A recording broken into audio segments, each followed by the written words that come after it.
मित्रों, हम सभी ने किसी ना किसी से यह कहते सुना है कि श्मशान में भूत प्रेत होते हैं।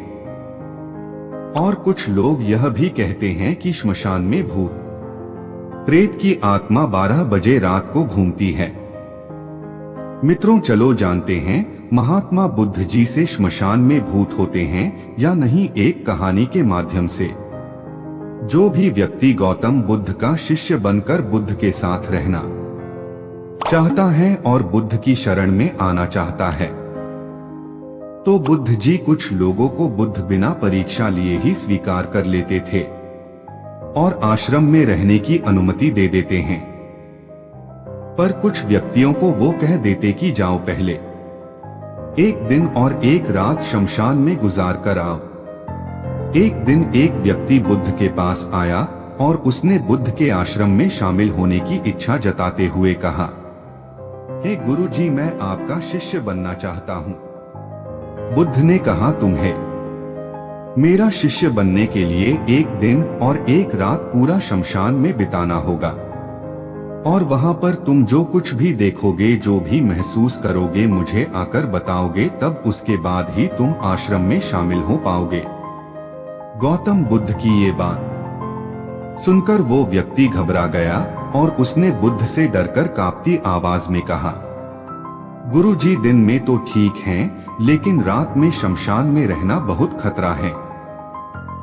बुद्ध ने कहा, कैसा खतरा?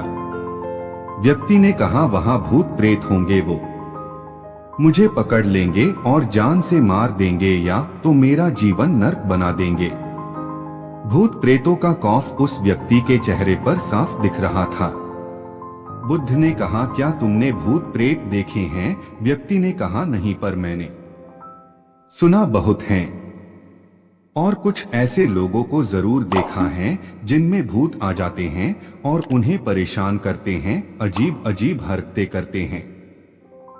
इस पर बुद्ध ने कहा, फिर तो अब तुम्हारे पास ये अच्छा मौका है ये जानने के लिए कि क्या सच में भूत प्रेत होते हैं या नहीं। तुम एक रात शमशान में व्यतीत करो, वहां पर तुम्हें कुछ ऐसा लगे कि वो भूत हैं, तो देखना कि वो कैसा दिखता है।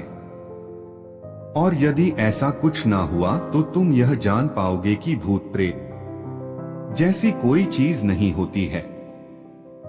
इस तरह पूरी रात तुम जो भी अनुभव कर पाओ, वो सब कुछ सुबह मुझे आकर बताना। बुद्ध की बातों को सुनकर वो व्यक्ति तैयार हो जाता है। व्यक्ति बोला, ठीक है गुरु जी, मैं एक पूरा दिन और रात शमशान में गुजारूंगा। बुद्ध ने कहा, ठीक है, अभी तुम स्नान कर लो और आश्रम में जाकर भोजन करके आराम करो और कल सुबह की पहली किरण के साथ ही शमशान पहुंच जाना। व्यक्ति को आश्रम में जाने के बाद बुद्ध ने अपने 4 शिष्यों से कहा कि वह व्यक्ति कल शमशान जाएगा, तुम सब उसके पीछे जाना और उस पर नजर रखना, पर ध्यान रहे उसे थोड़ा भी ना लगे कि कोई उस पर नजर रख रहा है। अगले दिन सुबह होते ही वो व्यक्ति शमशान में पहुंच गया और 4 शिष्य भी उस व्यक्ति का पीछा करते हुए एक जगह छुपकर उस व्यक्ति पर नजर रखने लगे। जब तक दिन था तब तक वो व्यक्ति शमशान में इधर उधर घूमता रहा, उसे काश वैसा कुछ भी अनुभव नहीं हुआ। लेकिन जैसे जैसे सूर्य के ढलने के साथ अंधेरा बढ़ता जा रहा था, वैसे वैसे व्यक्ति की धड़कनें भी बढ़ती जा रही थी। किसी तरह उस व्यक्ति ने पूरी रात शमशान में गुजार ही ली और सुबह होते ही वो बुद्ध के पास पहुंच गया। बुद्ध ने व्यक्ति से पूछा, बताओ शमशान में कैसा समय गुजरा तुम्हारा? क्या तुमने कोई भूत देखा और क्या क्या अनुभव किया? व्यक्ति बोला, गुरु जी, जैसे ही मैं सुबह सुबह शमशान में पहुंचा तो वहां कुछ घंटे बाद मुझे कुछ लोगों की भीड़ शमशान की ओर आती दिखाई पड़ी जो एक अर्थी लिए आ रहे थे। मैंने जब उन लोगों को ध्यान से देखा तो उनमें से कुछ लोग बहुत दुखी थे, कुछ लोग सामान्य और कुछ लोग बेहद खुश थे। वो लोग उस मरे हुए इंसान के बारे में बोल रहे थे कि इस व्यक्ति ने बहुत अच्छे कर्म किए हैं, बहुत किस्मत वाला है ये। इसके बाद उस मरे व्यक्ति के बेटे ने अपने वृद्ध पिता की चिता को अग्नि दी। अर्थी के साथ शमशान आए लोग कुछ देर वही खड़े रहे। चिता प्रचंड आग की लपटों से धू धू करके जलती रही और सभी लोग मायूस खड़े होकर जलती चिता को देख रहे थे। जैसे जैसे चिता की आग धीमी होने लगी, वहां पर मौजूद लोग भी वहां से जाने लगे और थोड़ी देर बाद वहां पर 2 और अर्थी आई, जिसमें एक अर्थी किसी अमीर व्यक्ति की थी जो तरह तरह के फूलों से बहुत सजी धजी थी। उस अर्थी के आसपास बहुत से लोग भी थे और दूसरी अर्थी एक गरीब व्यक्ति की थी जो बेहद साधारण सी थी और उसके आसपास गिने चुने ही लोग थे। अमीर व्यक्ति की चिता चंदन की लकड़ी पर जलाई गई, जबकि गरीब व्यक्ति की चिता साधारण लकड़ियों पर जलाई गई। पहले अमीर व्यक्ति की चिता को जलाया गया क्योंकि वो अमीर था।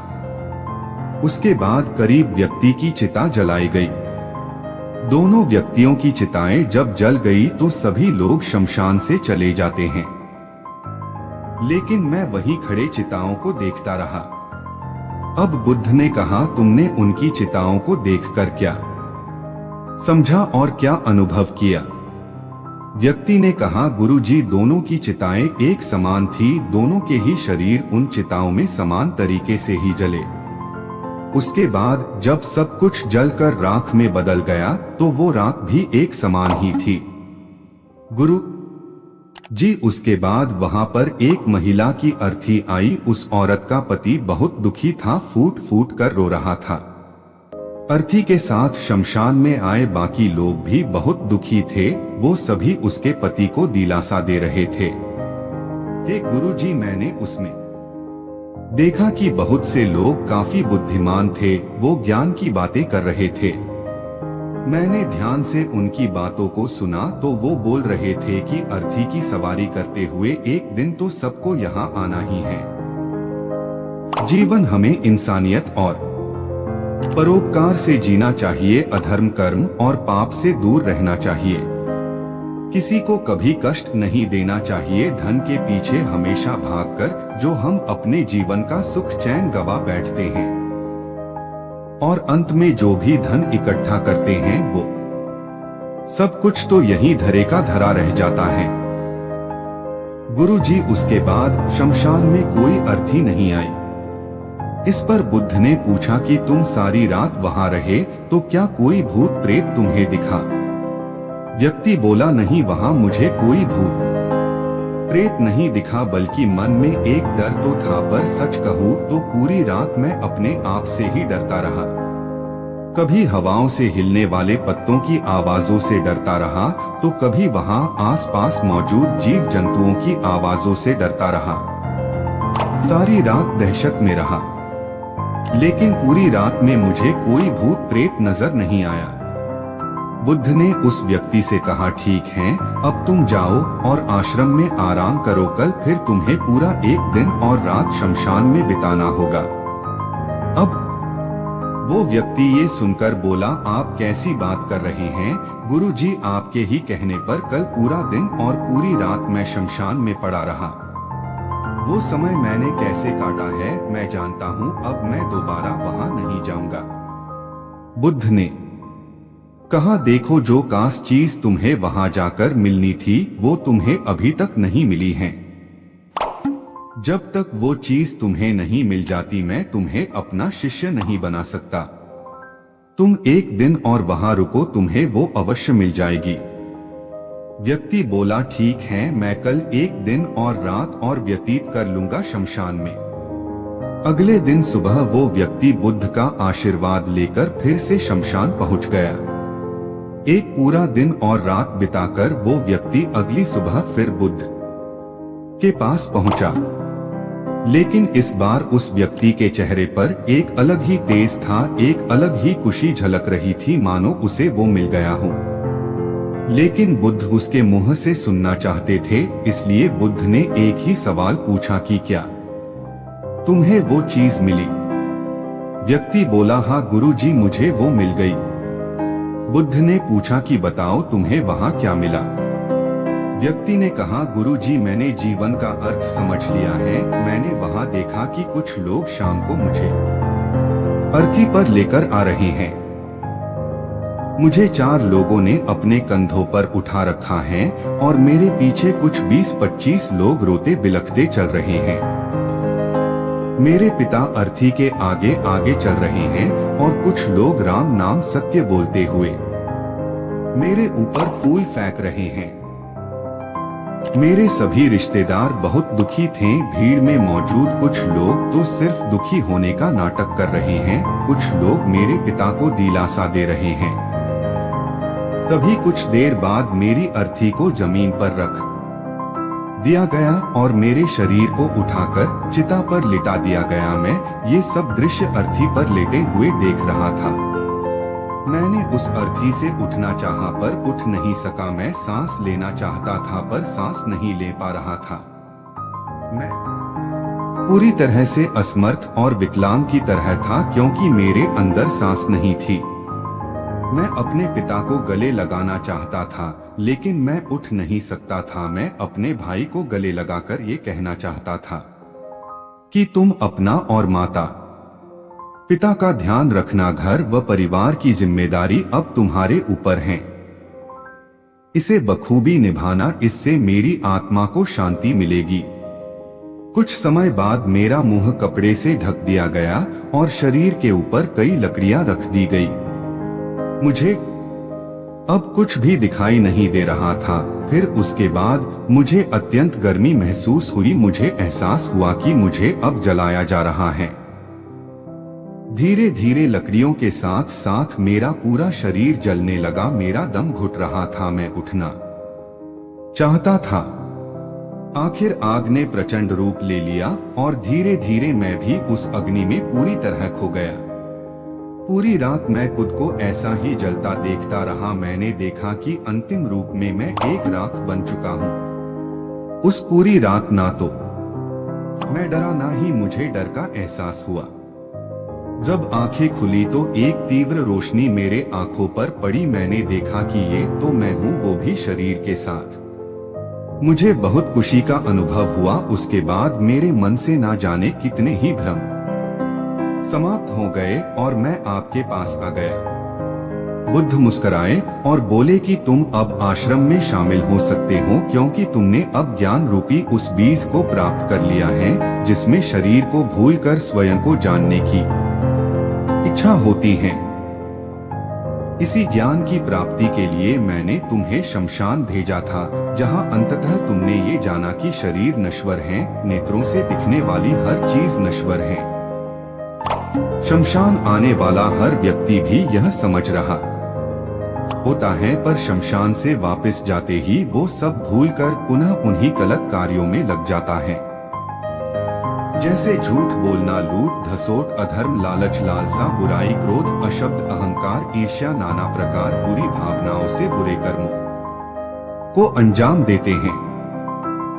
किंतु अब तुम्हारे अंदर ज्ञान का वो बीज जम चुका है जिसमें हम जीवन को तब तक नहीं समझ सकते जब तक मृत्यु को निकट से देखा व समझा ना जाए।